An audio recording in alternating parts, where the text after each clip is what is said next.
Oke, bismillahirrahmanirrahim. Assalamualaikum warahmatullahi wabarakatuh. Kita hari ini akan mempelajari mengenai sesuatu bahwa seluruh bagian tubuh kita ini membutuhkan yang pertama adalah oksigen. Oksigen ini terkumpul di paru-paru, kemudian nutrisi dari organ pencernaan ya, makanan-makanan kita makan. Pada bab sistem pencernaan kemarin, setelah dicerna, maka makanan ini akan dibutuhkan oleh seluruh tubuh. Oksigen pun sama ya. Oksigen ini dibutuhkan oleh seluruh tubuh supaya bisa membakar glukosa menjadi energi. Lalu dikirimkan oleh siapa sih oksigen ini dan nutrisi ini ke seluruh tubuh? Nah, ini ada ya, maka kita akan kirimkan ke seluruh tubuh.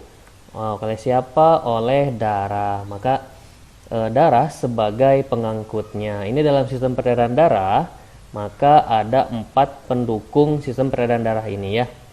Maka darah sebagai pengangkutnya, kemudian jantung sebagai mesin atau pendorongnya, kendaraannya, lalu pembuluh darah sebagai jalan dan saluran, lalu ada peredaran darah yaitu sebagai jalur-jalur yang dilewati oleh darah. Oke, lalu darah, apa sih fungsi darah dalam transportasi? Yaitu yang pertama mentransfer apa saja? Ada oksigen, kemudian mentransportkan sisa metabolisme. Maka oksigen ini dari alveoli akan disebarkan ke seluruh tubuh oleh darah. Begitupun dengan karbon dioksidanya. Kemudian sisa metabolisme ini ini oleh darah. Kemudian ada makanan-makanan yang telah diserap di usus penyerapan itu kemudian akan diangkut oleh darah sehingga seluruh tubuh mendapatkan manfaatnya. Lalu hormon ini akan dijelaskan lebih lanjut di SMA nanti. Nah, hubungannya dengan hormon seperti hormon pertumbuhan ya, pada laki-laki itu ada testosteron. Nah, kemudian hormon ini akan disebarkan ke seluruh tubuh oleh darah. Lalu mentransfer apa lagi? Mentransfer panas. Maka dari tubuh yang satu ke bagian tubuh yang lain itu panasnya akan disebarkan secara merata. Supaya apa? Supaya si suhu tubuh tetap terjaga sekitar 37 derajat. Oke, lalu ada komponen penyusun darah. Awalnya darah yang kita ambil dari dalam tubuh kita ini akan berwarna seperti ini, merah saja. Tetapi ketika misalnya darah ini kita putar-putar melalui alat sentrifugator ini, disentrifugasi, maka darah ini akan terbagi menjadi 3 ya. Yang pertama itu ada plasma darah besarnya 55%, kemudian ada sel darah merah atau eritrosit sekitar 45%, lalu ada sel darah putih leukosit dan keping darah atau trombosit. Nah, sel darah putih dan keping darah ini dijumlahkan hanya menjadi sekitar 1% saja berarti ya. Nah, maka kalau ada pertanyaan, Pak, apakah komponen penyusun darah yang paling banyak? Maka jawabannya adalah plasma darah karena ada 55%. Nah, tapi kalian bisa lihat kembali di sini. Darah ini sebenarnya bisa kita bagi menjadi 2 kelompok ya. Yang pertama plasma darah dan kelompok kedua adalah ada kesamaan dari ketiga penyusun darah lainnya yaitu berupa sel darah. Maka ada penyusun darah, ada sel darah. Lalu sel darah ini yang paling banyak berarti siapa? Ya, yang paling banyak adalah sel darah merah atau eritrosit. Kemudian kita bahas yang pertama mengenai plasma darah. Apa plasma darah ini? Ini terdiri dari 91,5% air atau H2O. Lalu 8,5%-nya adalah zat yang terlarut. Jadi paling banyak dalam kandungan plasma darah adalah air. Jadi kalau kalian banyak minum air, itu berarti membentuk plasma darah ini ya. Nah, zat terlarut ini nanti terdiri dari protein dan zat yang lainnya. Protein ini harus kalian hafalkan ya. Yang pertama ada albumin, kemudian ada fibrinogen, kemudian globulin. Ketiga protein ini disebut dengan protein plasma. Nah, fibrinogen ini pun nanti akan dibahas lebih lanjut atau digunakan pada trombosit pada proses pembekuan darah. Lalu zat lainnya yang terlarut dalam plasma darah adalah sari-sari makanan, hormon, mineral, antibodi, dan zat sisa metabolisme. Berarti artinya kandungan komposisi penyusun darah yang berfungsi untuk mengangkut sari-sari makanan, hormon, dan zat sisa metabolisme adalah darah pada bagian khususnya plasma darah. Penyusun darah yang kedua adalah sel darah merah atau eritrosit ya. Sel darah merah ini bentuknya bulat, kemudian pipih dan tengahnya cekung. Jadi bulat, tengahnya pipih, lalu cekung. Bentuknya seperti ini ya. Nah, sel darah merah ini normalnya pada laki-laki itu terdiri dari 5 juta sel per milimeter kubik darah. Sedangkan pada perempuan 4 juta sel per milimeter kubik darah. Jadi artinya kalau misalnya ada orang yang sel darah merahnya itu hanya 2 juta sel per milimeter kubik, maka dikatakan bahwa dia kekurangan darah atau yang kita kenal dengan nama anemia. Nah, sel darah merah ini mengandung senyawa yang mengandung zat besi, yaitu senyawa heme dan globin atau menjadi hemoglobin, disingkat Hb ya. Kalian pasti sering mendengar mendengar tentang Hb ini. Hb ini fungsinya untuk mengikat oksigen dan karbon dioksida. Jadi sel darah merah fungsinya untuk mengangkut mengangkut oksigen dari paru-paru ke seluruh tubuh, kemudian dari seluruh tubuh akhirnya menjadi karbon dioksida dan diangkut kembali ke paru-paru itu oleh hemoglobin. Nah, untuk memperbanyak hemoglobin ini, maka kita harus banyak makan makanan yang mengandung zat besi seperti ati ampela dan kacang-kacangan ya. Nah, jadi ketika misalnya orang mengidap anemia atau kekurangan darah, artinya apa? Artinya hemoglobinnya sedikit ya. Nah, kalau hemoglobin sedikitnya dampaknya apa? Berarti dampaknya oksigen yang kita terima, yang tubuh kita terima itu akan lebih sedikit. Nah, efeknya apa tuh kalau oksigen sedikit? Kita ingat kembali bahwa oksigen ini digunakan untuk membakar glukosa menjadi energi. Artinya, maka energi kita akan sedikit ya. Makanya ciri-ciri orang anemia adalah 3L, letih, lemah, dan lesu. Sel darah merah ini dibentuk di dalam sumsum merah tulang dan memiliki masa hidup 120 hari. Kemudian yang tidak dipakai ini, sel darah merahnya akan dirombak di hati dan di limpa. Itu makanya ketika donor darah disarankan untuk jedanya sekitar 4 bulan. Supaya apa? Supaya pembentukan sel darah merahnya sudah sempurna dalam 4 bulan. Nah, kemudian dalam paru-paru, kalian tahu ya bahwa oksigen terakhir dimasukkan ke dalam paru-paru dan terjadi pertukaran gas di alveoli atau alveolus. Bagaimana sih caranya supaya si oksigen yang di alveoli ini bisa langsung diangkut oleh sel darah merah? Nah, ini caranya seperti ini. Ini adalah gambar alveolus, kemudian ada pembuluh kapiler. Nah, jadi ketika kita menghirup udara ini, maka alveolunya akan mengembang. Dalam alveoli ini terjadi perpindahan oksigen. Oksigen secara difusi namanya. Kemudian karbon dioksida dari sel darah, dari pembuluh darah itu keluar secara difusi juga. Difusi itu apa sih, Pak? Difusi adalah perpindahan gas dari konsentrasi yang lebih tinggi ke konsentrasi yang lebih rendah. Nah, selanjutnya ada sel darah putih atau leukosit. Sel darah putih ini bentuknya tidak tetap, kemudian jumlahnya sekitar 8.000 sel per milimeter kubik.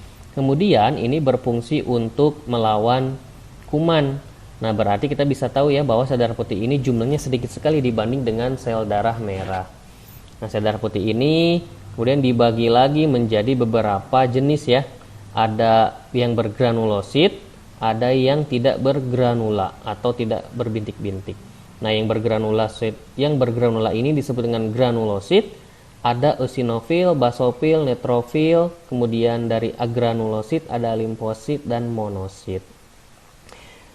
Lalu bagaimana ketika jumlah sel darah putih ini ternyata lebih banyak dibanding yang seharusnya? Maka keadaan ini bisa karena penyakit ya. Nah, penyakit ini yang kita kenal dengan kanker sel darah putih. Ketika jumlah sel darah putihnya sangat banyak dinamakan dengan penyakit leukemia, sehingga sel darah merahnya sedikit. Oleh karena itu dibutuhkan untuk cangkok sumsum tulang belakangnya untuk memproduksi. Kemudian kita lanjut ke keping darah atau trombosit. Nah, trombosit ini bentuknya beraneka ragam, ada bulat, oval, memanjang. Nah, jumlahnya ini pada orang dewasa sekitar 200.000 sampai 500.000 sel per milimeter kubik darah. Berarti tadi sel darah kita tahu ya, sel darah merah jumlahnya sekitar 5 juta, sel darah putih 8.000, lalu trombosit 200 sampai 500.000. Maka kita urutkan sel darah yang paling banyak adalah sel darah merah, yang kedua itu trombosit, dan yang ketiga adalah leukosit. Nah, kemudian trombosit ini untuk apa? Trombosit ini berhubungan dengan pembekuan darah atau pengeringan luka. Artinya, trombosit ini tidak berperan dalam proses pengangkutan, tetapi lebih berperan ke dalam proses pembekuan darah atau pengeringan luka. Bagaimana saat kita terluka? Seperti ini. Nah, saat kita terluka, maka darah akan terus keluar kan, tapi lama-kelamaan darah akan menutup. Nah, proses ini ketika terluka, maka otomatis kan tertutup. Caranya adalah seperti apa? Caranya yang pertama itu yang putih-putih ini adalah trombositnya. Ketika jaringan tubuh kita terluka atau pecah, maka trombosit ini akan pecah. Ketika pecah, trombosit ini kemudian dibantu oleh faktor-faktor ya, ada faktor 7, faktor XA, ada faktor 7A, faktor 10A ya. Nah, ini sangat penting dalam proses pembekuan darah ini. Nah, kemudian ketika si trombositnya nempel, ini kan pecah. Ketika pecah, dia akan mengeluarkan enzim trombokinase. Enzim trombokinase ini kemudian akan merubah protrombin menjadi trombin.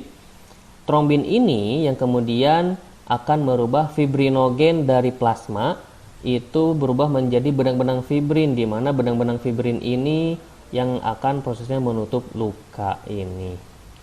Nah, ini kalau kita simpulkan, berarti kandungan darah ini yang pertama ada plasma sekitar 55%, kemudian ada elemen seluler atau selnya sekitar 45% ya. Yang pertama ada eritrosit tadi yang paling banyak, kemudian ada leukosit yang paling sedikit, kemudian ada trombosit. Kita lanjut ke bagian selanjutnya mengenai jantung. Jantung sebagai mesin pendorong. Nah, jantung ini merupakan mesin terkuat yang ada di dalam tubuh kita, bahkan di seluruh dunia, karena jantung ini terus berdetak sepanjang waktu tanpa berhenti. Ketika berhenti artinya ya sudah, kita sudah habis masa hidupnya. Oke, jantung ini ada gambar dari jantung kita berdetak ya. Nah, jantung ini kita ilustrasikan menjadi dua warna. Yang pertama ada warna biru, itu maksudnya warna biru itu berarti darah yang mengalir ke dalam jantung ini itu banyak mengandung karbon dioksida. Sedangkan warna merah artinya darahnya kaya akan oksigen. Jantung ini kita bagi menjadi 4 ruangan. Ruangan yang pertama dinamakan dengan serambi kanan. Sedangkan yang kedua itu ada namanya bilik kanan. Kemudian ada serambi kiri, lalu ada bilik kiri. Nah, serambi kanan, serambi kiri, bilik kanan dan bilik kiri ini ruangan-ruangan di dalam jantung. Apa sih masing-masing dari fungsi ruangan ini? Kita tahu ya bahwa jantung ini merupakan pusat dari darah yang mengalir. Semua darah yang ada dalam tubuh kita itu akan keluar masuk melalui jantung. Nah, kalau masuk itu ke jantung, yang pertama kali pasti masuk ke ruangan serambi, baik serambi kanan atau serambi kiri. Kemudian ketika keluar dari jantung, maka keluarnya dari mana? Keluar dari bilik, baik bilik kanan ataupun bilik kiri. Lalu Di antara serambi kanan dan bilik kanan ini ada pintu namanya katup tricuspidalis. Katup inilah yang berfungsi untuk menahan darah supaya tidak kembali lagi dari bilik kanan ke serambi kanan. Nanti kalau misalnya darahnya dari serambi kanan kan pasti masuk ke bilik ya. Dari bilik kanan itu harus keluar jantung, maka ada katup tricuspidalis. Supaya apa? Supaya darah dari bilik kanan itu langsung keluar, tidak kembali lagi ke serambi kanan. Pun dengan yang di kiri ada namanya katup bicuspidalis. Nah, kemudian ketika keluar dari bilik itu pasti akan keluar melalui pembuluh darah. Pembuluh darah apa? Itu pembuluh darah arteri. Nah, kalau di bilik kanan ini keluar melalui arteri pulmonalis atau arteri yang menghubungkan ke paru-paru. Ingat kata kuncinya pulmonalis itu ada artinya ke paru-paru atau paru-paru saja ya. Arteri yang menghubungkan ke paru-paru. Lalu sedangkan ke serambi kiri itu ada pembuluh vena pulmonalis, berarti dari paru-paru. Nah, yang dari bilik kiri akan keluar melalui aorta atau arteri yang besar. Lalu sedangkan yang masuk ke serambi kanan itu dari vena cava ya, atau vena yang besarnya. Nah, lalu berarti kita bahas mengenai pembuluh darah. Pembuluh darah ini tadi disebutkan ya, ada arteri, ada vena, lalu ada kapiler. Yang pertama itu arteri. Arteri ini kita warnakan dengan merah ya.